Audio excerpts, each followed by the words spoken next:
Cockroach जनता party बनी, social media पर उसके करोड़ों फॉलोअर्स हुए, उस दिन से बात कही जा रही है कि छात्रों के साथ, युवाओं के साथ पेपर के मामले पे जो भी एग्जामिनेशंस होते हैं उसमें बहुत से लूप होल्स हैं, बहुत सी खामियां। आप तो लगातार बच्चों से बात करते हैं, आप मुझे समझाइए क्या ये रास्ता है? नहीं, बिल्कुल रास्ता है। देखो, मैं एक चीज़ कहूँगा अवस्थी जी कि पहले तो हमने इस आंदोलन को पूरी तरीके से नीट आंदोलन करा दिया है, ऐसा नहीं है। देखो, 2015 में AIPMT लीक हुआ, पहले भी पेपर लीक होते थे, उसके बाद और मतलब 10 साल में 5 बार तो नीट का पेपर ही लीक हुआ है, तब जाके लोगों के अंदर ये रोष उत्पन्न हुआ है। और इसीलिए लोग दिल्ली के जंतर मंतर से, क्योंकि यहाँ से जो आंदोलन की आवाज़ है वो दूर तलक जाती है, पूरे देश में जाती है। जैसे आपने पूछा कि भाई राजस्थान में क्यों नहीं है, ऐसा नहीं है कि राजस्थान का शिक्षा मंत्री बहुत अच्छा काम कर रहा है, ऐसा नहीं कि बिहार का शिक्षा मंत्री बहुत अच्छा काम कर रहा है, कोई भी अच्छा काम नहीं कर रहा है। अभी क्या है कि ये टारगेट आप इसे सिंबॉलिक लीजिए, आप ऐसा नहीं कह सकते कि अच्छा सबको प्रॉब्लम धर्मेंद्र प्रधान से, नहीं, सबको प्रॉब्लम है भारत के एजुकेशन सिस्टम से। तो सबको आपके प्रोटेस्ट का चेहरा जो है वो धर्मेंद्र प्रधान है। हाँ, ताकि धर्मेंद्र प्रधान हटे तो ये मैसेज जाए कि कि सरकार बिल्कुल सुनती है। सरकार सुनती है और सरकार भी चाहती है कि हम इस देश की शिक्षा व्यवस्था को ठीक करना तो चाहते सरकार हैं। ने रीनीट किया, सक्सेसफुली किया। वही, अब देखिए एक बात बताइए, आपने मान लेते हैं किसी एक ने चोरी की, आपने चोरी का धन उससे छीन लिया, तो क्या चोर को अब सजा ना दी जाए कि उसने धन खुद से भी वापस कर दिया? सजा तो देनी होगी ना। तो भले ही रीनीट अच्छे से करा दिया, ये कोई एहसान नहीं है जो सरकार बार बार दिखा रही है कि हमने रीनीट अच्छे से करा दिया। इसका मतलब आप पहले जानबूझ के नहीं करा रहे थे? पिछले 10 साल में 80-85 पेपर लीक हुए, ऐसे घुमा के भी पकड़ा जा सकता है। बिल्कुल कि आप जानबूझ के अच्छा नहीं करा रहे थे, अब लोगों ने बहुत प्रेशर बनाया तो हवा में ऐसा लगा कि यार आपकी मंशा ठीक नहीं है, तो यहाँ पे हम अटैक कर रहे हैं आपकी नीयत पे। आप करंट पॉलिटिक्स को बहुत अच्छे से फॉलो भी करते हो, मैं अक्सर आपके रील्स वगैरह देखता रहता हूँ। आपको लगता है नहीं कि ये सरकार का काम करने का तरीका बिल्कुल अलग है? ये पिछली सरकार जैसी नहीं है जहाँ प्रोटेस्ट हो, प्रेशर हो, इस्तीफे हो जाए, चाहे अशोक चौहान का हो चाहे किसी का हो। ये लोग क्या करते हैं, जैसे उदाहरण के लिए फॉर एग्जांपल साध्वी प्रज्ञा का टिकट काट दिया, बिधुड़ी का टिकट काट दिया, है ना, नरोत्तम मिश्रा को टिकट नहीं दिया। ये भी तो तरीका हो सकता है। नहीं, देखिए ये आपने बिल्कुल सही बात कही, लेकिन पता है ये टिकट किसका काट रहे हैं? जो इनका गुणगान कम करते हैं, जो अपने आप में दबंग है। ये तो हर पार्टी में है, हर पार्टी में जो टॉप लीडरशिप है वो अपनी पसंद के लोग बिठा देती है। वही तो, आप तो राजनीति बदलने आए थे, फिर आपने बदला क्या? हमें तो उम्मीद आपसे ये थी, जैसे आपने कहा कि ये नए तरीके की राजनीति करते हैं। अगर अलग तरीके की, अलग तरीके की राजनीति अगर अच्छी हो तो सबके लिए अच्छा है, लेकिन अलग तरीके की राजनीति इतने सारे लोगों के अंदर दुख दर्द पैदा कर रही है, तो भाड़ में जाए ऐसी अलग तरीके की राजनीति। अलग का मतलब क्या है? अलग अच्छे के सेंस में होना चाहिए। नीरज, ये समझाइए मुझे, क्या आपको लगता है कि वाकई में रिजिडनेस है, वाकई में ज़बरदस्ती है कि हमको ज़बरन आप इस्तीफा देने को कहोगे तो हम इस्तीफा नहीं लेंगे? देखिए सुमित जी, आप न्यूज़ चैनल में हैं, ठीक है, आपके न्यूज़ चैनल में अगर कोई नया एंकर आता है, वो प्राइम टाइम शो करता है, 1 महीने वो शो करता है, TRP नहीं आती, तो क्या उसके बाद वो प्राइम टाइम शो करेगा? नहीं करेगा। जो भी आदमी जिस पद पर, उसकी जिम्मेदारी है परफॉर्म करने की। पिछले 10 साल में 80 पेपर लीक हुए हैं, तकरीबन इससे 4 करोड़ स्टूडेंट प्रभावित हुए हैं। अभी नीट यूजी में 22 लाख बच्चे प्रभावित हुए, 22 बच्चों ने वहाँ पर सुसाइड कर लिया। आपकी गाड़ी से अगर किसी को टक्कर हो जाए तो आपके अंदर गिल्ट आता है कि यार मेरे से क्या हो गया, भले आपकी गलती थी या नहीं। यहाँ पर एक शिक्षा मंत्री के रहते 22 बच्चे सुसाइड कर रहे हैं। गलती मानी है अपनी, नीरज, ये तो आप मानोगे, उन्होंने इंटरव्यूज जो दिए माना कि गलती हुई उनसे। अच्छा, गलती मानने से कुछ नहीं होता ना। मैं आपको क्रिकेट का एग्जांपल देता हूँ। वैभव सूर्यवंशी ने IPL में 700 रन बनाए, उनसे ज़्यादा रन किसी ने बनाए, सिर्फ 3 इनिंग में वो नहीं चले, आपने निकाल दिया ना। संजू सैमसन ने आपको वर्ल्ड कप जिताया, 3 नॉकआउट मैच में चले, लेकिन वैभव सूर्यवंशी आए और वो 2 इनिंग में नहीं चले, आपने उनको निकाल दिया। आप परफॉर्म नहीं करेंगे तो निकाल दिए जाएंगे। वैभव सूर्यवंशी आकर कह दें कि मैं गलती मानता हूँ, मैं 3 इनिंग में नहीं चला, मुझे फिर से मौका दिया। दुनिया कैसे चलती है? क्या दुनिया ऐसे चलती है? ऐसे नहीं चलती। आपको परफॉर्म करना था, आपने परफॉर्म नहीं किया, परफॉर्म नहीं कर पा रहे हैं तो सिर्फ ये कह देना कि मैंने गलती मान ली है या उसकी गलती होगी। जिम्मेदारी दुनिया ऐसे थोड़ा चलती है, ऐसी चीज़ें थोड़ा होती है। आपको परफॉर्म नहीं कर पाए तो आपको पीछे हटना पड़ेगा। अब मुझे एक बात बताइए, आपसे पूछता हूँ मैं, उसके बाद आशुतोष की बात आऊँगा। कंप्यूटर बेस्ड एग्जाम कराने से नीट का क्या परिस्थितियाँ, हालात बदल सकते हैं? सिचुएशन आसान? मैंने पहले भी इस चीज़ पे कहा है कि कंप्यूटर बेस्ड एग्जाम में पेपर लीक बड़े लेवल पे नहीं होता, दिस इज द डिफरेंस। अच्छा। वहाँ भी पेपर लीक होता है और मैक्सिमम एग्जाम CBT यहीं, चाहे आप IIT JEE का देख लीजिए, वहाँ भी ऐसा हो रहा है कि सिस्टम हैक हो जा रहे हैं। ये इंफ्रास्ट्रक्चर नहीं बना पाए। इन्होंने खुद बोला कि हम कॉमन एंट्रेंस टेस्ट कराएंगे, केवल एक ही पेपर होगा और हर डिस्ट्रिक्ट में अपना सेंटर बनाएंगे। इनको भी मालूम था कि अपना सेंटर जब तक नहीं बनेगा तब तक नकल नहीं रोकी जा सकती। और उससे इन्होंने ये भी कहा कि हम 600 करोड़ साल का बचाएंगे इससे, लेकिन इन्होंने नहीं किया। आज 8 सालों में 4800 करोड़ देश का लॉस किया है। और ये जो पेपर लीक है जिसमें हम देख लेते हैं, इन्होंने जैसे बात की कि 4 करोड़ एस्पिरेंट प्रभावित हैं, ऐसा नहीं है। 4 करोड़ एस्पिरेंट और फिर उनका परिवार, 12 करोड़ तो ये हो गए। उसके बाद जो ये सेवा देंगे, नकली डॉक्टर नकली सेवा देगा, नकली इंजीनियर नकली पुल बनाएगा, नकली बीएसएफ देश की नेशनल सिक्योरिटी पे खतरा पैदा कर देगा। आप उतना लंबा क्यों नहीं सोच पा रहे? अब ये प्रोटेस्ट हो रहा है, इस प्रोटेस्ट का कोर क्या है? Paper leak. आपका भी फर्ज है कि आप पेपर लीक पे बात दें। हो सकता है 2-4 लड़के यहाँ पे अलूल जुलूल बातें करेंगे, हो सकता है 2-4 लोग मंच पे आके भी अलूल जुलूल बातें करेंगे। क्या हम उसी चीज़ को पकड़ के ये कह दें और नकार दें इस आंदोलन को? ये गलत है। आज आप देख रहे हैं जिस तरीके का नैरेटिव चल रहा है कि कुछ लोगों ने आकर के भगवान राम पे टिप्पणी कर दी, कुछ लोगों ने आकर के बात करते कुछ लोगों ने हिंदू धर्म पे टिप्पणी कर दी। तो इस टिप्पणी से हम आंदोलन को निराधार बता दें, आंदोलन को कह दें कि किसी काम का नहीं है, ये सब बड़ा गलत हो रहा है देश के अंदर। आप कुछ बोलना चाहते हैं? 2 पॉइंट है सुनील जी, बहुत इंपॉर्टेंट है जनता। पहले कुछ लोग जो सोनम वांगचुक जी की उनकी भी नीयत पर शक करते हैं कि इनके कुछ जो है राजनीतिक महत्वाकांक्षाएं हैं। मेरा बड़ा सीधा सवाल है, लद्दाख में अभी टेम्परेचर क्या है? 18 डिग्री। पूरा नॉर्थ इंडिया लद्दाख घूमने जाता है क्योंकि मौसम अच्छा है। एक आदमी जो लद्दाख का रहने वाला है वो वहाँ का 18 डिग्री टेम्परेचर छोड़कर 42 डिग्री की गर्मी में आंदोलन कर रहा है। 60 साल की उम्र में वो 19 दिन से भूखा है, उसने 9 किलो वजन कम कर दिया और आप कह रहे हैं कि वो एजेंडा कर रहा है। और आप मैंने नहीं कहा एजेंडा कर रहा है, मैंने नहीं कहा, मैं तो खुद मैं कम से कम 15 शो कर चुका हूँ। मैं 20 मई से लेके आज की तारीख में 15 शो तो मैं कर चुका हूँ। आपने हमें बताया कि ये मीडिया किस सुमित तरीके जी से आपकी बात नहीं कर रहा हूँ, मैं उन लोगों की बात कर रहा हूँ कि जो एजेंडा कर रहे हैं। तो इसीलिए मैं बता रहा हूँ कि लद्दाख में अभी टेम्परेचर 18 डिग्री है। एक आदमी 18 डिग्री का टेम्परेचर छोड़कर यहाँ 42 डिग्री में आंदोलन कर रहा है, 19 दिन से भूखा है, 9 किलो उसका वजन कम हो गया और आप कह रहे हैं कि वो एजेंडा कर रहा है। और वो भी वो आदमी जिस पर अभी 6 महीने तक एनएसए लगा था, उन्हें इस बात का भी डर होना चाहिए था कहीं दोबारा मेरे पर एनएसए न लग जाए। उसके बावजूद वो आदमी कर रहा है तो उसकी कोई सोच होगी ना। और सबसे बड़ी चीज मैं उन लोगों को कहता हूँ जिनको लगता है कि एजेंडा कर रहा है, आप अगर सरकार में आने के बाद लोग एजेंडा कर रहे हैं। अगर किसी को लगता है एजेंडा कर रहा है तो इनका एजेंडा ध्वस्त करके वो इसी गर्मी में सिर्फ 2 दिन भूखा रह के दिखा दें। मैं तो ये कहना चाहूँगा, इनफैक्ट एक और चीज़ जो बड़ी इंपॉर्टेंट है समझनी, जो मुझे लग रहा है पूरे देश के लिए समझनी उस मायने में बहुत ज़रूरी है कि कुछ लोग कह रहे हैं कि ब्लैकमेलिंग है। मेरा बड़ा और सरकार ब्लैकमेलिंग के आगे नहीं झुकेगी। मैं कहता हूँ कि किसान बिल के वक्त क्या हुआ था, सरकार को लगता था ना किसान बिल बहुत इंपॉर्टेंट है, लेकिन जब किसान सड़कों पर आए, उन्होंने हिंसा की, ट्रैक्टर चलाया, तो आप उनके आगे झुके। तो इसका मतलब आप क्या संदेश दे रहे हैं कि जब तक आप हिंसा नहीं करोगे आपके आगे नहीं झुकेंगे हम? यही आप संदेश दे रहे हैं ना। ये गांधी का देश है, गांधी जी ने 15 बार आमरण अनशन किया था आज़ादी के लिए। तो क्या ये बात जो नीरज कह रहा है आशुतोष, क्या ये गांधी के देश की बजाय भगत सिंह बनाने की बातें कर रहे हैं कि आप बम फोड़िए, आप हंगामा करिए, आप शोर शराबा करिए? नहीं, मैं ये पूछना चाह रहा हूँ कि तब क्या कानों पे जोर रहेंगे? सर ये तो आप बोल रहे हैं, वहाँ पे तो गांधी और अंबेडकर का पोर्ट्रेट लगा हुआ है। हमने पूरे समय आप शांतिपूर्ण तरीके से प्रोटेस्ट कर रहे हैं, इसलिए आपकी बात नहीं सुन रहे हैं? 28 दिन से शांतिपूर्वक जंतर मंतर पर बैठे हैं, यहीं पानी पी रहे हैं, खा रहे हैं, सो रहे हैं। हमने अब तक कुछ भी यहाँ पे ऐसा नहीं किया जो इस देश के लॉ एंड ऑर्डर या सिक्योरिटी के लिए प्रॉब्लम हो। हमसे ज़्यादा शांतिपूर्वक आंदोलन तो हमें पता ही नहीं कि आज तक कितना हुआ है। कि इतना इसीलिए सरकार नहीं सुन रही है कि बहुत शांतिपूर्ण है? सर आप पूछिए सरकार से कि आपको इसलिए वो सरकार तो बोल ही नहीं रही है। सरकार तो बोल ही नहीं रही है ना, वो तो बाहर घूम रहे हैं आराम से, वो तो बाहर घूम रहे हैं। वो तो आप उनसे पूछे कि आप सुन क्यों नहीं रहे? आपको लगता नहीं इस मंच का अब राजनीतिक तौर पर इस्तेमाल होने लगा है? पहले आप लोग अकेले प्रोटेस्ट कर रहे थे, ए पॉलिटिकल बोल रहे थे, फिर अब आपको चाहिए राहुल गांधी भी आए, अखिलेश यादव भी आए, इस तरह की बातें की जा रही हैं। नेता मैं जवाब देना चाहूँगा यार, राजनीतिक इस्तेमाल। अब मान लेते हैं आम आदमी पार्टी वाले झाड़ू लेके आ रहे हैं, अपना बैनर पोस्टर लगा रहे हैं, तो चलिए मान लें राजनीतिक इस्तेमाल है। राहुल गांधी आ रहे हैं, हाथ का पंजा दिखा रहे हैं, तो राजनीतिक इस्तेमाल है। अगर कोई एक मंच है और जहाँ पे लोग हैं, आज ऐसा नहीं है, आप भी इस बात को मानेंगे कि ये मंच भी तब बड़ा हुआ जब यहाँ बहुत सारे टीचर्स आए, जब यहाँ विपक्ष के नेता आए। तो अब ये हर आंदोलन की मजबूरी बन जाती है कि उसको एक्सपोजर कैसे मिले, वरना कोई नहीं पूछेगा।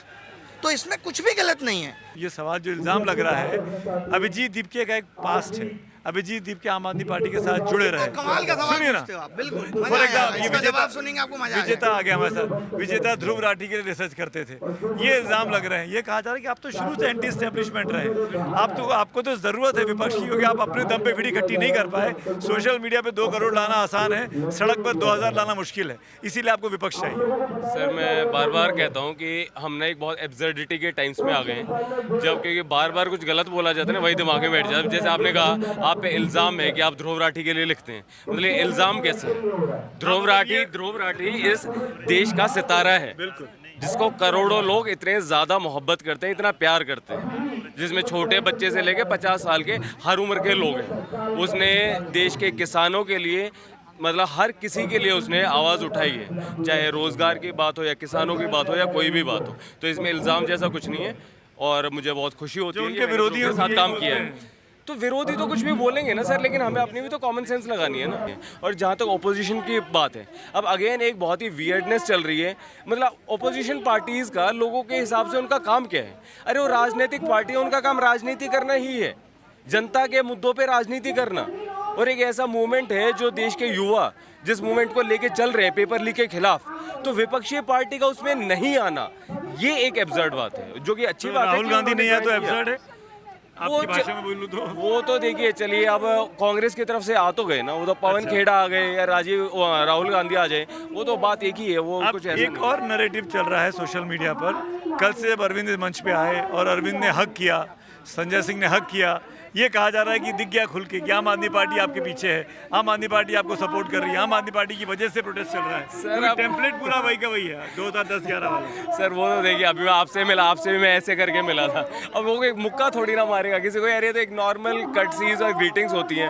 हाँ, अभिजीत ने, आशुतोष ने पहले काम किया है, वो पहचान भी रहे होंगे, तो कौन सी उसमें ऐसी बात है? आम आदमी पार्टी कोई आतंकी संगठन तो है नहीं। नीरज जी, आपका एक डायलॉग बोल रहा हूँ, मैं ये कह रहा हूँ, अभिजीत दीपके की फोटो है मनीष सिसोदिया के साथ, वो मनीष सिसोदिया के आदमी हैं। आपको पता है, मैंने मलाइका की फोटो भी अरबाज के साथ देखी है, लेकिन अरबाज खुद नहीं मानते कि वो मलाइका के आदमी है। आप पूछ लेना, अभी इंटरव्यू करो तो। किसकी फोटो कब थी, वक्त गुजर गया इस बात को, हाँ, मतलब वक्त गुजर गया। और फिर दूसरी बात ये भी है, लोग ये भी कह रहे हैं, चले मान लेते, शुभेंदु अधिकारी के खिलाफ तो बीजेपी को दिक्कत थी ना, आज वो मुख्यमंत्री है तो क्या आज वो तृणमूल के आदमी है? और राघव किस चड्ढा तरह की बात? और राघव चड्ढा, वो तो आम आदमी पार्टी में, तो उसको आपने जब स्वीकार कर लिया, यहाँ पे मैं प्रोटेस्ट अगर भी 2 नहीं मिनट कर में सकते। इसको ब्रीफ करूं, मुद्दा देखो, एक है कि शिक्षा मंत्री का इस्तीफा होना चाहिए, उसके लिए आधार है, वो आधार मैंने आपको बताए हैं। सोनम वांगचुक जी हंगर स्ट्राइक पे सरकार को आना चाहिए, सिर्फ ये 2 मुद्दे। इसके अलावा जो भी है वो सब स्पिन डॉक्टर है। इस बात को समझना होगा, इस जगह पे आज से 15 साल पहले हमने अन्ना का आंदोलन देखा, हम सब ने उसको कवर किया, आपने भी देखा होगा, सर ने भी देखा होगा। उस वक्त जो हुआ, उसको लगता है कि देश की जनता को, खासकर दिल्ली की जनता को बुद्धू बना दिया गया। मंच का इस्तेमाल किया, ए पॉलिटिकल मूवमेंट है, फिर आपने राजनीतिक पार्टी बना ली, फिर आप सत्ता में आ गए, फिर जो आपने प्रोमिसेस किए वो आपने पूरे नहीं किए। मैं आम आदमी पार्टी की बात कर रहा हूँ, मैं स्पेसिफिकली अरविंद केजरीवाल के ऊपर जो इल्जाम लग रहे हैं उनकी बात करता हूँ। उसी डर से क्या आप लगता है कि आपके इस प्रोटेस्ट पर सवाल खड़े होते हैं? नहीं, देखिए, मैं आम आदमी पार्टी का तो कोई स्पोक्स पर्सन हूँ नहीं, लेकिन फिर भी मैं एक बात कहता हूँ, ये भी अगेन एक नैरेटिव है। कोई भी एक मूवमेंट हुआ, ठीक है, मान लिया कि उसमें लोकपाल की बात हुई, तो लोकपाल वाला वो नहीं हुआ, उसमें जो कि केंद्र सरकार है उसका भी, मतलब दोनों का ही उसमें रोल था, ठीक है। लेकिन आप ये देखो कि एक नई पॉलिटिकल पार्टी तो आई, वरना कुछ ही पार्टीज का एक छत्र आज रहे, तो ये तो ठीक नहीं होगा। नई पॉलिटिकल पार्टी का मंच ही गई। सर आना होगा, आ जाएंगे, आप कोई ये पाप कांग्रेस नहीं है। जनता पार्टी रजिस्टर्ड होगी क्या? अभी तक मैंने ये कहा है कि अभी हम ज्यादा पॉसिबिलिटीज देख रहे हैं इसको एक जन आंदोलन के रूप में, लेकिन हर बार मैंने ये कहा है कि इस तरीके से बात करना बंद कर दो कि ये तो आ जाएंगे, आना होगा, बिल्कुल आ जाएंगे। मैं अभिजीत को नहीं रोकूंगा, किसी को नहीं रोकूंगा, और युवाओं को आना चाहिए राजनीति में। आप कहते रहते हो कीचड़ है राजनीति, तुम क्यों बैठे हो भाई, फिर छोड़ के निकल जाओ, इतना ही कीचड़ है तो। आजादी के आंदोलन के बाद गांधी जी को छोड़ के सबने राजनीतिक पद लिए। जेपी आंदोलन से इतने बढ़िया बढ़िया नेता निकले, आप ही लोग बताते हैं हमें कि जेपी आंदोलन से बढ़िया नेता निकले। अरविंद अन्ना आंदोलन से नेता निकले। अन्ना का क्या था कि भाई अगर पार्टी बनाई और केंद्र में आ जाती तो हो सकता है लोकपाल आ जाता, लेकिन उस आंदोलन की बदौलत ही कांग्रेस गई और बीजेपी आई, तो लोकपाल बनाने की जिम्मेदारी बीजेपी की ज़्यादा थी, उन्होंने नहीं बनाई। और अगर अरविंद केजरीवाल ने धोखा दिया। अरविंद केजरीवाल ने प्रॉमिस किया कि सादा जीवन जीऊंगा, एसी में नहीं रहूंगा, चप्पल पहनूंगा।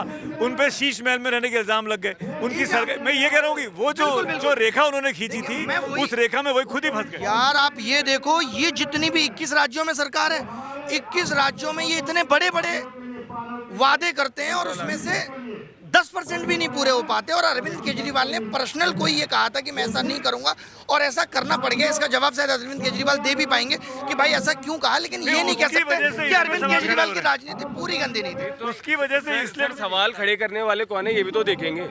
अरविंद केजरीवाल ने स्कूल तो बनाए, मोहल्ला क्लिनिक भी बनाए थे, तो कुछ तो काम किए। अभी इसीलिए पंजाब में भी सरकार है, वहाँ पे ड्रग्स पे रोक लगा रहे हैं। तो ये कहना कि किसी को ये धोखेबाज है, ये धोखेबाज है, तो ऐसा हो गया कि बीजेपी तो मुझे आपकी बातों से लगा कि आप आम आदमी पार्टी को लेके सॉफ्ट हो और कांग्रेस को लेके हार्ड। नहीं, देखो जो उन्होंने कहा, नहीं ऐसा बिल्कुल भी नहीं है। नहीं ऐसा बिल्कुल भी नहीं है। आप मेरे प्रोफाइल पे देखोगे, मैंने सबकी क्रिटिसिज्म की है। 11 लाख के पर्दे उन्होंने लगवाए, बिल्कुल मैं गलत कहता हूँ। लेकिन मैं इस एटीट्यूड के खिलाफ हूँ कि आप खुद को होलियर देन दाऊ कर दो और बाकी अरे यार ये क्यों आ गया, ये क्यों आ गया, इसने धोखा दे दिया। इस टाइप का एटीट्यूड गलत है। ज्यादा पार्टीज होनी चाहिए डेमोक्रेसी। संसद का सत्र शुरू हो रहा है। एक बेसिक मिनिमम क्या चाहिए ताकि सोनम सर का फास्ट टूट सके? सरकार से क्या एश्योरेंस चाहिए? हम बातचीत करने को तैयार हैं, हम सोनम सर के साथ बैठने को तैयार हैं, अभिजीत दीपके को बुलाने को तैयार हैं। क्या इससे एश्योरेंस मिलता है आप लोगों को कि कम से कम ये हंगर स्ट्राइक खत्म हो? अभी तो वो कुछ सुन ही नहीं रहे। एटलीस्ट डायलॉग तो स्टार्ट करें। एक उम्मीद की किरण दीजिए ना, एक उम्मीद की किरण दीजिए ना। एक मिडवे मार्क क्या हो सकता है? मैं बार 20वां दिन है उनकी स्ट्राइक का, 60 इयर्स ओल्ड। सर आप मिड मार्क कह रहे हो, मैं तो कह रहा हूँ वो स्टार्ट तो करें। उन्होंने तो स्टार्ट ही नहीं किए, वो तो प्रॉब्लम एक्नॉलेज नहीं कर रहे। 20 तारीख का अभी का प्लान क्या है आपका संसद चलने का? क्या अपोजिशन के नेता यहाँ आएंगे? क्या आप सब एक साथ मार्च करेंगे? क्या सोनम सर वहाँ जा पाएंगे उनकी तबीयत को देखते हुए? सर पॉलिटिकल पार्टीज आएंगी, अच्छी बात है, लेकिन उनके उसमें जो देश की आवाम है उनको हमें डिमिनिश नहीं करना चाहिए। तो पॉलिटिकल पार्टीज भी आ रही हैं, अच्छी बात है। ये जन आंदोलन है, देश भर से लोग यहाँ पे आएंगे। दिल्ली पुलिस परमिशन देगी? हाँ, दिल्ली पुलिस परमिशन देगी संसद? सर दिल्ली पुलिस जो है वो हम लोगों के लिए, नागरिकों के लिए है। ये हमारे दिमाग में बैठ गया कि पुलिस का काम तो है बस डंडे बरसाना। ऐसा नहीं है। पुलिस का काम है नागरिकों के और उनके संवैधानिक अधिकारों की सुरक्षा करना।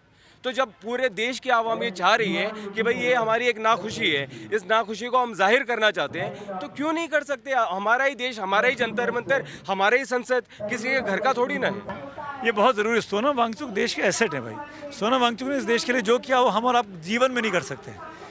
तो सोनम वांगचुक सुरक्षित बने रहें, हम सबके बीच में मौजूद रहें, तमाम एग्जाम्पल सेट करते रहे इंटरनेशनल सोसाइटी के लिए। एक रास्ता बताइए ना कि सोनम सर को कैसे समझाया जा सकता है? सरकार के लोग नहीं आ सकते? क्यों नहीं आ सकते सरकार के लोग? इसका मतलब तो सरकार सच में तानाशाही हो गई है। मुझे तो अभी भी ये भरोसा है कि 20 तारीख से पहले कोई ना कोई सोल्यूशन निकालेंगे। और ये आकर के अगर इनको ये भी लग रहा है कि ठीक है हम अनशन तोड़ने के बाद इस्तीफा करा लेंगे, तो आप आके बता दीजिए कि भाई हम अनशन तोड़वाने आ रहे हैं, उसके बाद इस्तीफा भी हो जाएगा। और इस्तीफे के बाद भी लड़ाई लंबी है, क्योंकि ऐसा ना हो कि पता चला इस्तीफा हुआ लेकिन पेपर लीक अभी भी जारी है। और ये पेपर लीक नहीं है, मैंने पहले भी बहुत बार कहा, ये पेपर लीक उद्योग है। सरकार की एजेंसियां एनटीए पैसा कमा रही है। एनडीए क्यों है प्रॉफिटेबल? आप बताइए, क्यों वो 500 करोड़ 4 साल में कमा लेती है? यही गलत है। जो एग्जाम कराने के लिए एजेंसी बनाएगी वो पैसे बना रही है। तो ये सब चीज़ों के लिए सर एक आखिरी अपील करूंगा मैं जनता से कि ताकि हम सर को सक्सेसफुली कन्विंस कर पाएँ, इसके लिए ज़रूरत है कि जो जनता है, जनता भर भर के आए। 20 तारीख को इतने सारे लोग हों, लाखों की संख्या में लोग हों। और इवन सर ने रिक्वेस्ट भी किया था कि सब लोग अपने घर से भी अनशन करें। उनकी जो एक फ़ोटो है आई सपोर्ट सोनम मेरे इंस्टा हैंडल पे, कॉकरोच जनता पार्टी के उस पर भी है, तो उसको आप शेयर कर सकते हैं, अपनी प्रोफाइल पिक बना सकते हैं। मतलब वट एवर वे, ऑनलाइन या ऑफलाइन अपना सपोर्ट दिखाइए ताकि हम सर को ये रीअश्योर कर पाएँ कि सर लड़ाई जारी है। अगर आप भूख हड़ताल छोड़ भी दें तब भी, तो तभी हम उनको कन्विंस कर पाएंगे। मैं आप तीनों का बहुत शुक्रिया अदा करूंगा तहे दिल से, और ये उम्मीद करता हूं कि जिस मुहिम में आप लोग लगे हैं उसमें सफलता मिले, क्योंकि ये देश की मुहिम है। ये ना आपकी मुहिम है, ना आपकी मुहिम है, ना मेरी मुहिम है, ना आपकी मुहिम है, देश के बच्चों की मुहिम है। और बच्चे जो चाहते हैं कि साफ़ सुथरी शिक्षा व्यवस्था मिले, साफ़ सुथरा सिस्टम मिले, ताकि देश मजबूत हो सके। सोनम वांगचुक जी की हड़ताल वहाँ मंच पे चल रही है, 20वां दिन है, और यहाँ पर उनके साथ उनके सपोर्ट में कुछ युवा भी बैठे हुए हैं। आपने ये पोस्टर लिया हुआ, 10 दिन का हंगर स्ट्राइक था ये, भैया आप कह रहे हैं कंप्लीटेड बिना खाना खाए, अब आप खाना खा रहे हैं क्या? 10 दिन का मतलब जो है कंप्लीट जो हुआ है वो बिना खाना खाए, बिना फ़ोन यूज़ किए और बिना ही किसी से बात किए ये अच्छा। कंप्लीट हुआ है। 11वें दिन से जो है बिना खाना खाए मतलब हंगर स्ट्राइक जारी है। क्या मैं ये कहूँ कि आप कॉकरोच हैं या मैं ये कहूँ कि आप सोनम वांगचुक के फॉलोअर हैं? मैं सोनम वांगचुक सर का फॉलोवर तो हुई और जो है मैं देश का नागरिक हूँ। आपका नाम क्या हुआ? दिल्ली से समाज सेवी अनुज शर्मा। अनुज जी, आप कितने दिनों से हैं भूख? मेरे का तीसरा दिन है सर। तीसरा दिन है। तबीयत कैसी है आपकी? तभी ठीक है सर, बट डॉक्टर ने बोला हॉस्पिटलाइज करने के लिए, पर मैंने मना कर दिया कि मैं हॉस्पिटल नहीं जाऊंगा आगे। और क्या लग रहा है, क्या उम्मीद है कुछ की नहीं है? क्या भाव मन में भाव क्या आते हैं? सर उम्मीद है, आज उम्मीद है तो उम्मीद दुनिया पर कायम है, उसी उम्मीद के लिए बैठे हैं। सोनम जी को आज 19वां दिन हो गया है और देश के अंतर्राष्ट्रीय वैज्ञानिक, अंतर्राष्ट्रीय पर्यावरणविद, अंतर्राष्ट्रीय शिक्षाविद जिन्होंने देश के लिए क्या नहीं किया। लद्दाख को आइस क्यूब दी, लद्दाख के लोगों के लिए उन्होंने, किसानों के लिए पानी दिया, लद्दाख के लोगों के लिए पीने के लिए पानी दिया। एशिया का जो नोबेल पुरस्कार कहा जाता है रमन मैग्सेसे अवार्ड, वो उनको मिला है। कुल मिला की डिमांड बढ़ती जा रही है, लोगों की भीड़ भी अब धीरे धीरे करके बढ़ने लगी है और मीडिया का अटेंशन भी अब यहाँ जंतर मंतर पर आता हुआ दिखाई दे रहा है। अपने सहयोगी गोपाल दत्त के साथ मैं सुमित अवस्थी, टाइम्स नाउ नव भारत के लिए। और इस पूरे सोनम वांगचुक प्रकरण पर अब भारतीय जनता पार्टी की प्रतिक्रियाएं उत्तर प्रदेश और बिहार से मिली हैं। आइए वो भी हम आपको सुनवाते हैं। कौन है ये सोनम वांगचुक? कौन है? ये एक शिक्षाविद है। कोई शिक्षाविद नहीं है, ये चाइना का एजेंट है। ये चाइना का एजेंट है। चाइना उसको फंडिंग करता है, दिल्ली में आके धरना देता है, देश को बदनाम करता है। अगर जिस मुद्दे को लेकर आमरण अनशन किया गया था उस पर न्यायिक और संस्थागत प्रक्रिया आगे बढ़ चुकी है, परीक्षा का परिणाम भी घोषित हो चुका है और संबंधित मामले की जांच भी चल रही है, तो ऐसे में अनशन जारी रखने का औचित्य जनता के सामने स्पष्ट होना चाहिए। लोकतंत्र में अपनी बात रखने का अधिकार सभी को है, लेकिन हर आंदोलन का उद्देश्य समाधान होना चाहिए, न कि केवल राजनीतिक संदेश देना।